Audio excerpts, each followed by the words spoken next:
Euh, Mom, elle était à l'école. Elle était à l'école avec sa camarade en classe de quatrième. Sa camarade lui a offert un bracelet, les bracelets qu'on vend à 100 francs là. Je te parle comme ça de ma nièce, l'enfant de mon grand frère. Sa copine lui a offert le bracelet et elle est rentrée à la maison avec le bracelet. À chaque fois que sa copine venait avec des choses, ils mangeaient ensemble. Ils étaient au groupe de 3. Ils mangeaient ensemble. Sans savoir que dans le manger ensemble là, c'est déjà la réunion qu'on lui avait déjà mis dans la sorcellerie. Elle était partisante de la sorcellerie, du clan de Mami Wata, des sirènes, parce qu'elle vivait à Crébi, chez ma grande sœur. Maintenant, quand elle voulait composer la première séquence, elle dit carrément que je ne pars pas là-bas. Je ne vais pas composer. Elles sont là, elles m'attendent. Ils disent que si je pars composer, elles vont me tuer. Elles vont tuer ma grand-mère. Elles vont tuer les membres de ma famille. Elles vont tuer mon père. Qui va tuer qui? C'est comme ça que l'enfant commence à parler. L'enfant parle. Elles sont là, les voilà, je les vois. Elles sont là. Maman, la maison est glacée. Maman, quand tu entres dans sa chambre, la chambre est glaciale. Voilà, la grande personne, tu ne peux pas supporter. Tu ne peux pas supporter. Et quand elle s'asseyait pour boire l'eau, 5 litres d'eau chaque heure. 5 litres d'eau chaque heure. 5 litres d'eau chaque heure. Là, on n'avait pas encore su que c'est le bracelet qui est soi-même là qui donne toutes ces choses-là. Maintenant, on va avec elle dans les prières. On va à l'hôpital d'abord. On dit à l'hôpital que l'enfant ne souffre de rien. L'enfant est en bonne santé. Mais l'enfant est en bonne santé, tout ce qu'elle parle là, elle délire. Mais l'enfant est en bonne santé. L'enfant n'a aucun problème. On a même fait les examens, tous les examens, les examens de la peau. On n'a aucun problème. On a même fait les examens, tous les examens, les examens de la peau. On a pris rien. L'enfant n'a rien. On est sorti de l'hôpital, on est parti à la prière. À la prière, on découvre que la chaîne qu'elle a même de 100 francs là, c'est ça qui est à l'origine de tout. On veut enlever la chaîne. La chaîne est comme si on avait mis les minottes, quelque chose de fer.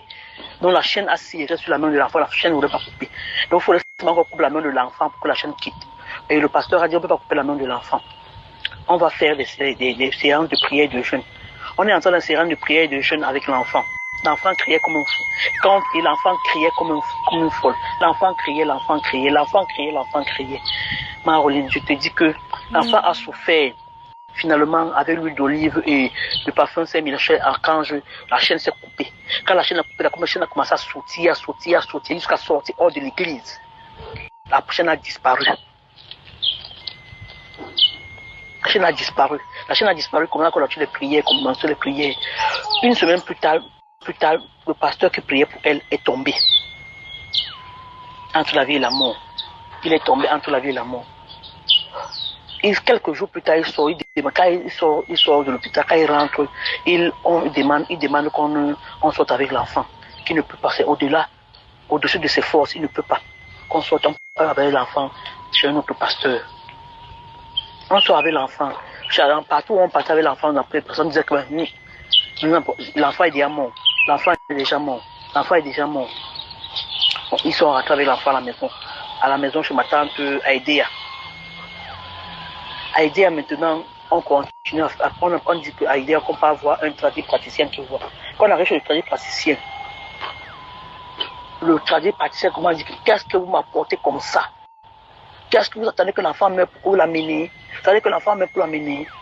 Il met la corne d'éléphant sur la hanche de l'enfant. L'enfant n'avait pas aucune blessure. Sur la hanche de l'éléphant. Sur le pu et les asticots qui sortent. Sur le rein de l'enfant. Moi, je vais te montrer la photo. Je vais t'envoyer la photo là. Là où on a mis la corne de l'éléphant. Je te dis. Et dans ce cas, elle pissait. C'est les petits œufs. Elle pissait les petits œufs. Donc, comme si elle pondait les œufs. C'est comme si quand elle pissait, les petits œufs. Maman, je vais t'envoyer les photos là maintenant. Je t'ai envoyé les autres photos là, elles étaient bien là. Je regarde bien les photos là, je vais t'envoyer la photo là maintenant. C'est des minutes, elle pondait les œufs. Comme le poisson. Parce qu'elle était comme le poisson. Donc elle était semi-naturelle, semi-poisson. Elle allait, donc quand elle dormait comme ça, son corps était là, mais son esprit était dans la mer, dans l'eau. Dans l'eau, elle nageait toute la nuit. Je te dis. Donc pardon, le message c'est envoie ça sensibilise mes enfants qui sont de l'autre côté là-bas, pardon. Sensibilise mes enfants à la maison, même quand elle dit qu'ils ne prennent pas les choses des camarades. Voici la chose de camarade qui a tué ma fille. Pardon. Sensibilise, envoie-moi dans le groupe familial. Pardon, maman, dis-leur que ce n'est pas un voice de quelqu'un que tu ne connais pas. C'est un voice. Dis-leur que je suis ta fiole. Dis-leur que c'est toi qui étais ma marraine le jour de mon qui est passé là. Dis-leur que tu me connais très bien, que ce n'est pas un message inventé. Montre-leur même les photos de l'enfant de 12 ans qui est parti. Montre-leur s'il te plaît. Pardon. L'odeur est mauvaise, l'école qu'on met nos enfants là, pardon. Les camarades ne mangez pas, ne prenez pas les choses des camarades. Parce qu'on ne connaît pas où les camarades sont. Qu'est-ce qu'ils font? Et ne sous-estimez pas l'âge des enfants à l'école aujourd'hui. Parce que c'est sur les petits enfants maintenant que de la sorcellerie se pose. Pardon. Sensibilise au maximum pour sauver les vies. Pardon.